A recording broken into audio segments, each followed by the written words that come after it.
Hey everyone, Crappie Junction here with another fishing report. Hey. So this weekend was the 4th of July weekend and the heat really did settle in. So, that changed a lot of things from the last few weekends. We've had some ups and some downs, but Yeah. that temperature went right up and that's what we had for the weekend. So, Friday we actually got to go out and spend some time. Was it Friday? It was actually Saturday. We had an extra day in the weekend. So, Yeah. I guess Saturday we woke up Mhm. and we hit one of our local lakes. The weather in the morning started out fabulous because it was a little bit cool, but that wind settled in right away. So, do you remember what water temps were? Water temps were the whole weekend. The water temps were in the 70s. Low to mid 70s. And the interesting thing about that is that we did check out, a local lake. We checked out the river, and that's the main channel, and actually some of the backwaters, some of the back bayous as well. So, to see so much consistency in that water temperature across all of those situations was pretty unique for the weekend. Yeah, and it was kind of weird because it seemed like the further north we got on the river system, the warmer the water was. Um, Down by Waiwiga, it was probably closer to 69, 72. Up here, it was like 75 in New London. Um, Lakes in Shawano were 75, so it was kind of crazy. Well, and on Sunday, we didn't have quite as much wind. It was a little bit gusty at times. But I think the biggest thing against us on Sunday was that it was actually 4th of July, and the number of boats on the water was astounding. Hmm. So I think for this weekend, the different keys for fishing, the first one includes patience.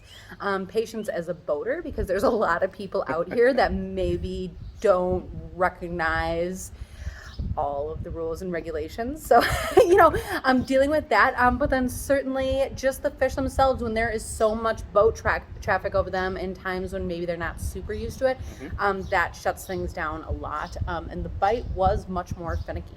Yeah, we had it was a lot of grinding. It was a lot of small baits.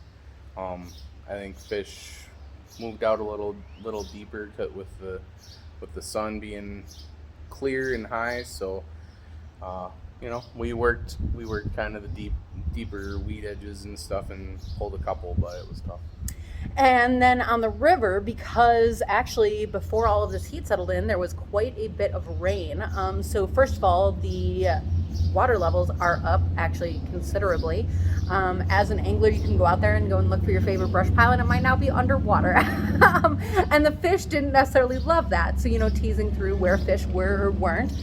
But again, the big key to that is having a bait that fish can see. So on the river, we know a lot of times orange jig heads is what we go to.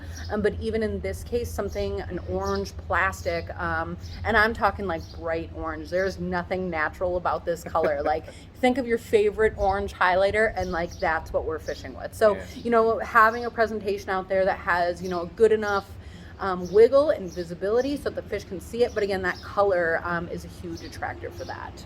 Yeah, and when you're fishing the river, we went and fished some of the backwaters, and fish have moved out. So you'll go back there and catch your eaters and stuff early in the morning and probably later in the evening too. But most of the bigger fish have moved out to the main river brush piles. So we didn't really get to check much of the main river stuff just because it got so hot. Well, But and the water levels being up a little bit, that water is moving a little bit faster and harder than sometimes it is. So to hit some of those main river snags is maybe a little bit trickier than some points. yep. So hopefully next week we'll give the river a little bit of a break, let her come down a little bit, and go do some crappie trolling. See ya on the water. Have a good one.